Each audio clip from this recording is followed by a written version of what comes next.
ఇస్తుంది కొత్త ప్రభుత్వాలు. మొన్న గ్యాస్ సిలిండర్లు 3 ఉచితం అన్నారు, అదేదో సభలో సమావేశాలు పెట్టారు. పవన్ కళ్యాణ్ గారు ఏమో వాకులు పేలారు మాజీ మంత్రుల పైన. ఎలా అనిపిస్తుంది సార్? అందరూ తెలుస్తుందిగా ఇవ్వడం లేదనేది. ప్రజల మీద దాడులు, దౌర్జన్యాలు ఇవన్నీ జరుగుతూనే ఉన్నాయి. మహిళల పైన సంరక్షణ కోసం రోజా గారు ప్రెస్ మీట్లో అడగడం జరిగింది. అంతగారు కౌంటర్ ఇచ్చారు.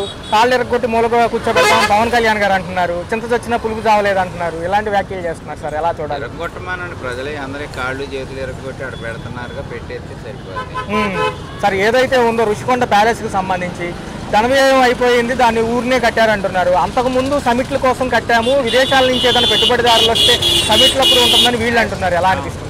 కట్టింది దానికోసమే, అంతేగాని జగన్ గారిది అంటే జగన్ గారిది కాదు. ఇప్పుడు రాజధాని కడుతున్నారంటే చంద్రబాబు గారిది కాదు. రాజధాని ప్రజలదే. రుషికొండ కట్టిన ప్యాలెస్ ప్రజలకే, అంతేగాని ఎవరికి కట్టలే అక్కడ. అప్పుడు పాతకాల పారదర్శకంగా ఏం జనం అంటున్నారు. ఇప్పుడేమో దాటవేసే చర్య, యాక్సెసిబిలిటీకి వాలంటీర్లు లేరు అంటున్నారు. ఏదైనా ఇన్ఫర్మేషన్ కావాలన్నారు. ఎలా చూడాలి సార్? ఈ నెల 6వ తారీఖు తర్వాత వాళ్ళ విషయం తెలియదు అంటే ఎలా చూడాలంటే వాళ్ళు తీసేస్తా ఉంటే మరి ప్రజలు ఎట్లా స్పందించాలి తెలియటం లేదు. ఎవడన్నా స్పందిస్తే వాడి మీద ఇది అవుతా ఉన్నారు సార్. ఎలా ఉండబోతుంది? గతంలో శ్రీలంక అయిపోతే అప్పులు చేస్తే రాష్ట్రం లోటు బడ్జెట్లో ఉందన్నారు. 4 నెలల్లో 68,000 పైచిలుకు కోట్లే అప్పు అయిందంట. ఏది పెన్షన్లకు కానివ్వండి, స్టేట్ మెయింటెనెన్స్కి, జీతాలకి. మరి ఎలా వెళ్ళబోతున్నారు? సంపద సృష్టిస్తానని ఈయన అన్నారు. అంతకుముందు అసెంబ్లీ సమావేశంలో పథకాలు ఇచ్చాం కానీ అమలు చేయాలంటే భయం వేస్తుంది అంటున్నారు. ఎలా చూడాలి సార్? ఇవన్నీ సంపద సృష్టించమనండి, సృష్టించి బాగా రాష్ట్రాన్ని పరిపాలన చేస్తే అందరూ హర్షిస్తారు. పోయినా ఆయన సంపద సృష్టించకపోయినా అన్నీ ఇచ్చాడు. మహిళలు ఏమంటున్నారంటే గ్యాస్ బండ్లు ఉచితం అన్నారు, ఒక కరెంటు బిల్ ఛార్జీలు పెంచారు అంటున్నారు. ఎలా కరెంటు బిల్లు ఛార్జీలు పెంచిన మాట వాస్తవమే కదా, పెంచిన మాట వాస్తవం. గ్యాస్ బండ ఎవరికి ఇచ్చారు? సగం మందికి కూడా రాలా. మాజీ మంత్రి రోజా గారు మహిళల సంరక్షణ గురించి అడిగారు సార్ అనిత గారిని. ఆవిడ ఏమంటున్నారంటే అవాకులు వెళ్తున్నారు. గత నెలలో అన్ని అఘాయిత్యాలే చూసాం మనం. ఆయన మాజీ ముఖ్యమంత్రి గారు వచ్చారు, 10 లక్షలు అక్కడ తెనాలి ఘటనకి ఇచ్చారు, 2 లక్షలు డయేరియా బాధితులకు ఇచ్చారు. ఎలా నంద్యాల దగ్గర అక్కడ కూడా 10 లక్షలు ఇచ్చి వచ్చారు ఆ అమ్మాయికి ముచ్చుమరిలో. ఎలా అనిపిస్తుంది సార్? ఎలా చూడాలి అంటే ప్రజలు అందరూ మరి తెలుస్తానే ఉన్నాయి. లోకేష్ గారు ఏమో ఐటీ మినిస్టర్గా ఉండి చాప్టర్ 3 రెడ్ బుక్ అంటున్నారు అక్కడ కూడా, అమెరికాలో కూడా. ఎలా అనిపిస్తుంది సార్? రెడ్ బుక్ పాలన మొత్తం చేస్తున్నారుగా, అదే సో ఫైనల్గా చూసుకుంటే సార్, ఏదైతే జమిలీ ఎలక్షన్స్ అని మోడీ గారు ఉంటున్నారు, ఆయన సర్వీస్ కూడా అయిపోవచ్చింది. ఎలా అనిపిస్తుంది? మిగతా రాష్ట్రాల్లో గ్రాఫ్ తగ్గుతుంది బీజేపీకి ఈసారి. ఉమ్మడి కూటమి ప్రభుత్వం లాస్ట్ వరకు ఉంటారా? చూడాలి, వెయిట్ అండ్ సీ. చాలా మార్పులు జరుగుతాయి. Okay sir, okay. చెప్పండి. గ్యాస్ పట్ల నాకు ఒక అవగాహన అయితే లేదు. ఫ్రీ బస్ అయితే వేస్ట్ అండి. ఎందుకంటే మన రాష్ట్రం ఆల్రెడీ చాలా నష్టాల్లో ఉన్నది. మహిళలుగా అయితే మహిళలందరి తరఫున నేనైతే వాలంటరీగా చెప్పదలుచుకున్నాను, ఫ్రీ బస్ అనేది వద్దు. ఎందుకు అని అంటే ఇంకా ఇంతకన్నా చేయాల్సిన పనులు చాలా ఉన్నాయి. వచ్చి ఇంకా చాలా అభివృద్ధి పనులు అవన్నీ ఉన్నాయి రాష్ట్రం. కాబట్టి గ్యాస్ అయితే ఎంతవరకు ఉపయోగపడుతుంది అనేది అది ఎవరికి వాళ్ళకి. బస్సు మటుకు ఫ్రీగా లేకుండా ఉంటేనే బాగుంటుంది, అందరూ ఎవరు ఇబ్బంది పడకుండానే ఉంటారు. మేడం చూసుకున్నట్లయితే గత నెలలో అఘాయిత్యాలే చూసాం మహిళల పైన. కొంచెం భద్రత కల్పించమని అడుగుతున్నారు మాజీ ప్రభుత్వాలు, మాజీ మంత్రులు కూడా. ఎలా అనిపిస్తుంది దానిపైన? యాక్చువల్గా అయితే అది ప్రకృతి మరి ఏమో మనకి తెలియదు. కలికాలం అంటారు కదా, ఇదే కలికాలం ఏమో. దాని మూలంగానే మరి ఇలా అయితే అసలు ముందు ఆ వార్త విన్నప్పుడు మనసు అకలావికలం అవుతుంది. 3 ఏళ్ల పాప అంటే అసలు వాడికి మనసు ఎలా వస్తుంది? అసలు మనం ఎక్కడ బతుకుతున్నాము? అసలు భూమి మీదే బతుకుతున్నామా? రాక్షస రాజ్యం నిజంగా వాళ్ళే నయమేమో రాక్షసులైతే. వాళ్ళకి ఒక రకంగా కొంతవరకు లిమిట్ ఉంటుంది. అసలు ఇది అంతకన్నా దారుణంగా ఉన్నది. అసలు ఇది చాలా బాధాకరమైన విషయం. అసలు మీరు నన్ను ఈ క్వశ్చన్ అడుగుతుంటేనే నాకు చాలా మనసు చాలా బాధగా ఉంది. అవును మేడం, అది మటుకు నిజంగా. మేడం పథకాల్లో భాగంగానే మిగతా ఉన్నాయి, అమ్మకు వందనం అన్నారు. ఎలా అనిపిస్తుంది? అవన్నీ అర్హులైన వాళ్ళందరికీ అందితే అంతకన్నా ఆనందం ఇంకొకటే. Okay madam. రేషన్ కార్డ్స్ కానీ ఏవైనా సరే అర్హులైన వాళ్ళందరికీ అందాలి. మేడం వాలంటీర్లు పాపం ఖాళీగా ఉంటున్నారు. 6వ తారీఖు తర్వాత ఈ నెల చెప్తామంటున్నారు. ఏ విషయం తీసుకుంటే బాగుంటుంది అంటారు? అది వాళ్ళ అంటే ఆల్రెడీ ఉన్న వాలంటీర్స్ సెట్ కంటిన్యూ అవుతూనే ఉన్నారు. వాళ్ళకేమీ అన్యాయం జరగదు. ఇప్పుడు ఏదో వాళ్ళ పార్టీ నిమిత్తం వాళ్ళు ఇదైన వాళ్ళే తప్పించి తీసుకుంటే మంచిదే.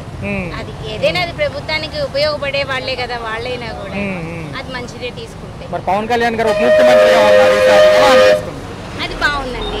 ఆయన అనుకున్న దానికి చాలా తొందరలోనే రీచ్ అవుతారు. అది ఒకటి చాలా ఆనందంగా ఉంది. మరి చంద్రబాబు నాయుడు గారు ముఖ్యమంత్రి, ఇప్పుడు చూసుకుంటే లోకేష్ బాబు గారు, చంద్రబాబు నాయుడు గారు సీనియర్, లోకేష్ బాబు గారు కూడా ఇదివరకు మీద చాలా బెటర్. అంటే ఈయన ఏమంటారంటే పథకాల అమలుకి భయం వేస్తుంది అన్నారు ఆ మధ్య. ఏమీ లేదండి, అసలు ఏమీ ఉండదు. ఏదైనా సరే, ఏ పథకం రాని ఏదైనా రాని నిజంగా అవసరమైన వాళ్ళకి అది ఉపయోగపడాలి. అదొక్కటే. ఏవి బాగున్నాయి? కూటమి ప్రభుత్వం నిజంగా సక్సెస్ఫుల్ లేనా?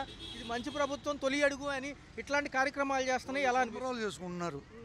తొలి అడుగు అని, తొలి అడుగు కాదు, మళ్ళీ అడుగు. ఈ సంవత్సర కాలంలో వాళ్ళు చేసింది ఏమీ లేదు. చెప్పుకుంటాకి పండగలు చేసుకోవటం, జనానికి క్రియేటివ్ చేయటం, మేము బాగా చేసామని. అంత అమాయకులు ఎవరు లేరు. చూస్తూ ఉంటారు ఎవరినైనా. ఈ 5 సంవత్సరాలు చూస్తారు. నువ్వు బాగా చేసింది లేదని మాకు తెలుసు, జగన్మోహన్ రెడ్డి బాగా చేసింది లేదు మాకు తెలుసు. ఆయన చేయకపోతేనే నిన్ను పంపించి ఎక్కించింది. నువ్వు చేయకపోతే ఆయన ఎక్కించాం, నువ్వు చేయకపోతే వాళ్ళని ఎక్కిస్తాం. డబ్బులు లేవని ఫస్ట్ నుంచి వాదన ఉంది కదా. 300 కోట్లు యోగాంధ్రకి ఎలా ఇచ్చారు? యోగాంధ్ర ఇది ఒకటే ప్రధానమంత్రి గారు పెట్టాడు కదా, ఆయన్ని సంతృప్తి పరచడం కోసం ఈ 300 కోట్లు వృధా. అదే విశాఖపట్నంలో గతంలో ప్యాలెస్లు ఇట్లాంటి పెద్ద పెద్ద కన్స్ట్రక్షన్స్ ఇట్లా వచ్చినప్పుడు అతిథి గృహంగా కడితే దాన్నేమో వృధాగా ఖర్చు చేశారన్నారు. ఈ రోజు వచ్చి అక్కడే కదా ఉంది. అది మంచి పనే. అది ఏ గవర్నమెంట్ వచ్చినా అధికారులు, రాష్ట్రపతి అందరూ ఉపయోగించుకోవచ్చు. ఒక మంచి భవనంలోకి రావాలి కదా ఎవరు వచ్చినా పెద్దవాళ్ళు. అది కట్టుకున్నట్లయితే మరి వృధా ఖర్చు అనేది 300 కోట్లు ఇక్కడే కనిపిస్తుంది కదా, ప్రజాధనమే కదా. ఇది ప్రజాధనం వృధా. ఇది మేము మోడీ మెప్పు, మోడీ మెచ్చుకోవాలి. ఆంధ్రప్రదేశ్లో బాగా యోగా చేశారు. నేను పెట్టిన స్కీమ్ అది, నేను పెట్టిన ఇది చేయటం పేరు వచ్చేది మోడీకి, ఈయనకి కాదు. వేరే అంశాల్లోకి వెళ్తే ఈ పల్నాడు పర్యటన అనంతరం కూడా అనేక నాటకీయ పరిణామాల మధ్య అరెస్టు పర్వం కొనసాగుతానికి చూస్తుంది కూటమి ప్రభుత్వం జగన్ గారిని. నిన్న ఏదైతే క్యాన్వాయ్లో ప్రయాణించిన ఏదైతే వెహికల్ ఉందో దాన్ని తీసుకెళ్ళిపోవడం జరిగింది. పోలీసులు నల్లపాడు పోలీస్ స్టేషన్లో పెట్టారు. తదుపరి A2గా జగన్ గారు, A1గా ఆయన డ్రైవర్ ఉండడం జరిగింది. సింగయ్య మరణం అనేది అనుచితంగా జరిగిందే కదా, ఎవరు కావాలని చేయరు కదా. అది కావాలని చేయలేదు, సహజంగా జరుగుతూ ఉంటాయి యాక్సిడెంట్లు. దాని మీద యాక్షన్ తీసుకోవాలి చట్టపరంగా. అంతేగాని తొక్కుని వెళ్ళిపోయాడు, కావాలని చంపారు, ఆపకుండా పోయాడు, ఇవన్నీ ప్రజల దారి మళ్ళించడం. వీళ్ళు చేయాల్సిన పనులు చేయలేక ఇదన్నీ చేయటం, అరెస్టులు, ప్రతిపక్ష నాయకుల మీద అరెస్ట్ చేసి లోపలేయటం, ప్రజల్ని మైండ్ పక్కదారిని పట్టిస్తున్నారు. ప్రజలు గమనిస్తూనే ఉన్నారు. ఇవన్నీ గతంలోనూ జరిగినాయి, ఇప్పుడు జరుగుతున్నాయి. ఇలాంటి అరెస్టులు ఎలా చూడాలి? కక్షపూరిత చర్యలు అంటారా, లేకపోతే నిజంగా చట్టం తన పని తను చేసుకుపోతుందని ఈవిడ చెబుతుందిగా హోంమంత్రి అనితగా. హోంమంత్రికి ఏం తెలియదు. హోంమంత్రి ఒక స్టాంపు ముద్ర. చంద్రబాబు గారు ఏం చేస్తే అదే చేసిద్ది. గతంలో అనిత వాళ్ళు ఉన్నారు కదా హోమ్ మినిస్టర్లు, వాళ్ళు అంతే రబ్బర్ స్టాంపు. మరి ఏమంటారు? ఒక పక్క చూసుకుంటేనేమో ఈ సంక్షేమాలన్నీ కూడా తిరోగమనం పడుతున్నాయి, అనేక వ్యవస్థలు నిర్వీర్యమయ్యాయి సంవత్సర కాలంలో. మరి ఇటుపక్క చూసుకుంటేనే లేడీగా ఉన్నారు, మహిళలపైన అఘాయిత్యాలు అడ్డుకుంటామంటున్నారు. ఆవిడ రెస్పాన్స్ ఎవరు సరిగ్గా? ఎందుకంటారు? అడ్డుకుంటామని చెప్తున్నారు, అడ్డుకోలేరు. వాళ్ళ ప్రభుత్వంలో జరిగితే ఒక విధానం, ఎదురు వాళ్ళ ప్రభుత్వంలో జరిగితే రోడ్డును పడతాం. పవన్ కళ్యాణ్ గారు ఏంటి మామూలు మక్కిలి ఇరగొట్టు లోపల పెడతాను, రెండో చూసుకుంటేనే 20 ఏళ్ళు మేమే వస్తాం, 15 ఏళ్ళ పాటు పొత్తులో ఉంటాము, జగన్ గారికి వార్నింగ్లు ఇస్తున్నారు. ఆయన కూడా ఈ పొత్తులో 5 సంవత్సరాలు సక్రమంగా వాళ్ళ పార్టీని, వాళ్ళ పార్టీ నాయకుల్ని, తెలుగుదేశం పార్టీ నాయకుల్ని కలిసి పనిచేయమని చూస్తున్నాంగా. వర్మగారిని తీసుకుంటే ఉదాహరణ. ఈయన వల్ల ఏం కాదు, చంద్రబాబు ఆడిచ్చే ఆట బొమ్మ. మరి ఏంటి రైతులు పెట్టుబడి సాయం అన్నారు, 21 ఇవ్వాల్సింది 30వ తారీఖు అన్నారు, అవుతుందా? ఒక సంవత్సరం ఎగ్గొట్టారు, ఈ సంవత్సరం తూతూ మంత్రంగా సగం ఈ నెలాఖరుకు వచ్చే నెలలోనూ వేస్తారు.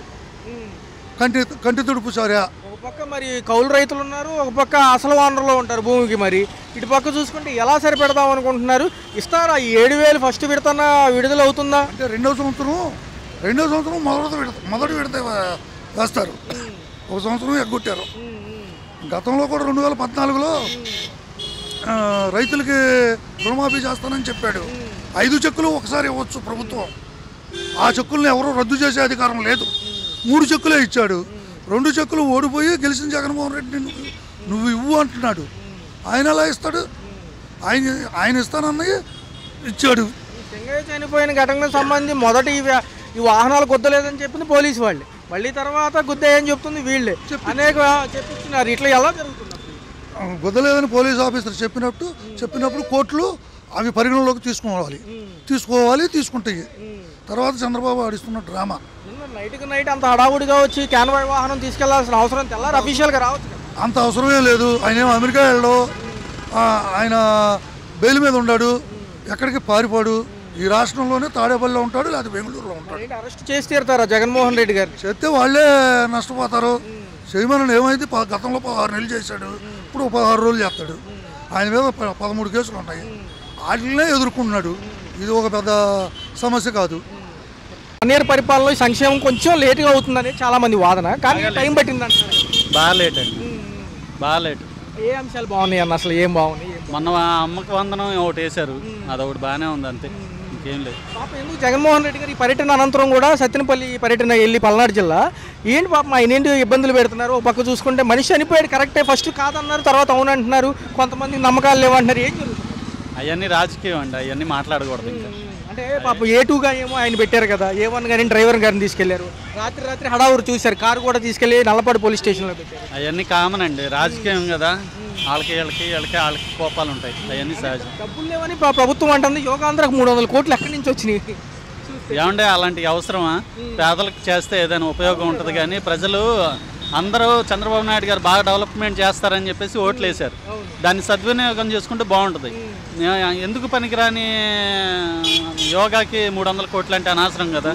వాటర్ బాటిల్స్ కోసం, మ్యాట్స్ కోసం కొట్టుకున్నారు. ఏదో ఫంక్షన్లో దానికైనా స్కూలు రిమెంబర్స్ ఏమైనా చేస్తే బాగుండు. నిరుద్యోగ వృత్తి ఎంతో కొంత ఇవ్వచ్చు కదా. ఎంతో జాబులు చూపిస్తే చాలండి, జాబులు చూపించాలి, ఇవ్వాలి. చంద్రబాబు నాయుడు గారు అంటేనే బ్రాండ్. ఉద్యోగాలు ఇస్తారు, డెవలప్మెంట్ బాగుంటుందని అని అంటారు అందరూ. అలా డెవలప్మెంట్ చేసి ఎంతో కొంత నిరుద్యోగ వృత్తి ఇస్తే బాగుంటుంది. పర్టికులర్ ఈ అంశం చూసుకుంటే నిన్న కారు హడావుడిగా తీసుకెళ్లారు. ఫస్ట్ పోలీసు గారు అక్కడ చనిపోయింది దాని నిమిత్తం కాదని చెప్పారు, మళ్ళీ అవునంటున్నారు. ఎందుకు అరెస్ట్ పర్వంకి ఎందుకు అంత తహతహలాడుతున్నారు? దేనికి అంటారు? జరిగింది ప్రమాదమే, నష్టపరిహారం ఇస్తారు. ఇప్పుడు నేనైనట్లు వెళ్తున్నా జరిగిందంటే ఏం చేస్తారు? కామన్ విషయమే కదా. దానికి రియాలిటీ అయితే లేదండి, ఒరిజినల్ లేదు, మనం దాని గురించి మాట్లాడడానికి లేదు. ఏదైనా రియల్గా జరిగితే తెలిస్తే చెప్పచ్చు, మాట్లాడచ్చు. అది పెద్ద సమస్య. రప్పాకి ఏదో ఒక కార్యకర్త పెట్టుకున్నారని సహజమేనండి, రాజకీయం అన్నాక సహజమే. అవన్నీ మనం మాట్లాడకూడదు. లోపల పెడతారంటున్నారు ఆయన కూడా. అవన్నీ సహజం అండి రాజకీయంలో. ఇప్పుడు పవన్ కళ్యాణ్ గారు చేద్దామని వచ్చారు, అవన్నీ ఆయన చెప్పినవన్నీ చేస్తే బాగుండు. నిబద్ధత ఉందంటారా ఖచ్చితంగా గట్టిగా? చేయగలిగితే బాగుంటుందండి. చేస్తారని జనాలు ఓట్లు వేశారు, వేసిన దానికి చేస్తే బాగుంటుంది, అందరూ నమ్ముతారు, నెక్స్ట్ గెలవడానికి అవకాశం ఉంటుంది. అరెస్ట్ చేస్తారా జగన్ గారు నిజంగా? అయ్యా చేస్తారో లేదో మనకు తెలియదు. తొలి అడుగు అంటున్నారు సార్. ఏదైతే 2వ తారీఖు నుంచి నేతలు కార్యకర్తలు కూడా వస్తామంటున్నారు, ఇంటింటికి గడపకి. ఎలా ఉంటుంది అంటారు? ఏముంటది, ఎప్పుడు ఉండే ఆటే, ఏమి ఉండదు ఆట. అర్థమైందా? ముందు ఈ పథకాలు ఇవ్వటం తగ్గించుకోవాలి, వాగ్దానాలు ఇవ్వటం తప్పించుకోవాలి. ఏమెత్తా అది ఇస్తా ఇది ఇస్తా అని ఆడ తెచ్చిస్తారండి, ఎవరు సొమ్మిస్తారండి? దేశం అప్పుల పాల్లో ఉంటే అది ముందు అది ఆలోచించాలి. నీతికాలోడు అయితే ఓటేస్తాడండి, డబ్బులు ఎక్కర్లేదు, పింఛన్లు ఎక్కర్లేదు. నీతికాలోడు ఓటేస్తాడు కరెక్ట్గా ఉంటే. నువ్వు పని చెప్పి అన్ని అందరికీ ఎందుకు ఇవన్నీ పనిలేని అన్ని? నిజంగా ఆర్థిక వెసులుబాటు లేనప్పుడు ఎందుకంటారు? ఎందుకు అనవసరం అది? అవునా కాదా? రూపాయి ఉంటే ఇవ్వాలి. రూపాయలు అప్పులు అసలుకే దేశం అప్పుల్లో ఉంటే వచ్చినోడల్లా 2000 ఇస్తా, 5000 ఇస్తా, 10,000 ఎక్కడికి తెచ్చిస్తారు సొమ్ము. అంటే పదల మీద బాత్తాక రెండోది ఏం లేదు కదా, తెలుసుకోవట్లే ఎవరు. ఎలా ఉంటుంది అంటారు? రెస్పాన్స్ ఎలా ఉంటుంది? ఇద్దరు ఒక మాజీ ప్రభుత్వం కూడా వస్తారంట 3వ తారీఖు. చెప్పలేమండి, ఇక ఎంత తలకా నొప్పి. మళ్ళీ ఆరామంగా ఉంది ఇది. నెల్లూరు పర్యటనకి అయితే పర్మిషన్ లేదంటున్నారు సార్ జగన్ గారికి. 3వ తారీఖు వెళ్తున్నారంట. వాళ్ళు అంతే చేస్తారు, ఒకరికొకరు మనకి ఎందుకులే కానీ వేస్ట్.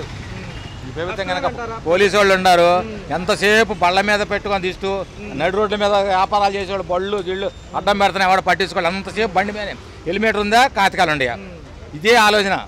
ఎవరు చూసిన డబ్బులు జంగటమే. అది అయిపోయి భవిష్యత్తు ఉందంటున్నారు. మరి ఎలా ఉండబోతుంది? అనకూడదు. 5 సంవత్సరాలు ఈ రోడ్లో 50 తిరిగాం, అన్ని కొట్లు అన్ని అడ్డమే, తలకాయ నొప్పి వచ్చింది. సరే నాన్న, ఓకే రెడీ సార్. ఎలా ఉంది సార్ కూటమి ప్రభుత్వం తొలి అడుగు అని వస్తుంది, పరిపాలన గురించి అడుగుతాము, గడప గడపకి వెళ్ళి ప్రజల యొక్క అభిప్రాయాలు తెలుసుకుంటాము, మేము లేట్ అయ్యడానికి కూడా కారణాలు చెప్తామంటున్నారు. ఏం చెప్పమంటారు, చాలా బాగుంది, ఎప్పుడు వివరంగా చెప్పలేను, చాలా బాగుంది, రోజు టీవీ చూస్తూ ఉంటాను నేను, చాలా బాగుంది. చూసుకుంటే నెల్లూరు పర్యటనకు మాజీ ముఖ్యమంత్రి గారు కూడా వెళ్ళబోతున్నారు 3వ తారీఖు. గతంలో జరిగిన ఈ లా అండ్ ఆర్డర్ ఇబ్బంది వల్ల పర్మిషన్ లేదంటున్నారు, హెలికాప్టర్ ల్యాండింగ్ కానీ ఆయన కూడా ప్రజల్లోకి వెళ్తున్నారు కదా, ఎలా ఉంటుంది? ఎవరు లెక్క చేయరు, చాలా చెడ్డ పేరు వచ్చింది. ఏమండి ఈ వెళ్తాం కూడా ఆయన సిగ్గు చేయటం వెళ్ళకూడదు. ఎందుకంటే సార్ పరామర్శలతోనే సమయం సరిపెడతారన్న కూటమి నాయకులు. ఏం కూటమైనా ఏదైనా లాభం లేదు, చెడు పేరు వచ్చింది బాగాను, దోపిడీ చేశారు దేశాన్ని. ఇప్పుడు చాలా బాగుంది, అంటే ప్రజలు ఆహ్వానిస్తారని అడుగుతున్నారు. తప్పకుండా ఆహ్వానిస్తారు, ఏమి తిరిగిలేదు, అందరూ గౌరవిస్తున్నారు. రెండో విషయాలు సార్, పోలవరం అమరావతి ఎలా ఉండబోతుంది? బాగుంటుందండి, బాగుంటుంది, అంతే బాగుంటుందండి. అంటే ఒక పక్క ఏమంటున్నారంటే సార్, మాజీ నాయకులు కూడా 3వ తారీఖు రేపు లేదు ఎల్లుండి కాబట్టి వాళ్ళు కూడా వచ్చి వీళ్ళు ఏం చేయలేదని చెప్తాం గడప గడప అంటున్నారు, వాళ్ళకి అంత ధైర్యం ఉందా? ఎవరు? మాజీ ముఖ్యమంత్రి గారి సంబంధం. మంత్రి గారు వచ్చినప్పుడు వాళ్ళని బొక్కలో పాడేయాలి, అది తీసుకెళ్ళి బొక్కలో పాడేయాలి, అది మాత్రం పొరపాటు చేస్తున్నారు. అన్ని కుంభకోణాలు చేసినప్పుడు ఎందుకు బొక్కలో పాడేయలేదు? ఖచ్చితంగా పాడేయాలి. చిన్నవాడు ఏదైనా గడవకో ఏదో దొంగ పని చేస్తే జైల్లో పెడుతున్నారు, నానా బాధ. వీళ్ళని ఎందుకు పెట్టకూడదు?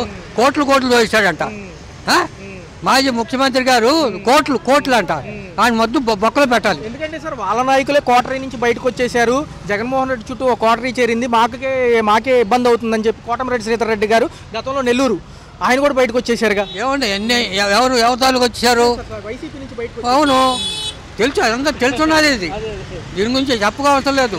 ఆయనకి పొరపాటు రాదు, పట్టు ఎలక్షన్లో రాడు, చెడు పేరు వచ్చింది, దొంగల దోపిడీ దోశాడు, దొంగల దోపిడీ. గతంలో ఇరిగేషన్ శాఖ మంత్రి ఉన్నారు కదా సార్, అనిల్ కుమార్ యాదవ్ ఆయన కూడా భారీగా మాట్లాడారు, ఆయన కూడా సైలెంట్ అయిపోయారు. ఎందుకు జగన్ చుట్టూ చేరిన వాళ్ళందరూ బయటకు వచ్చేస్తున్నారు 1 by 1.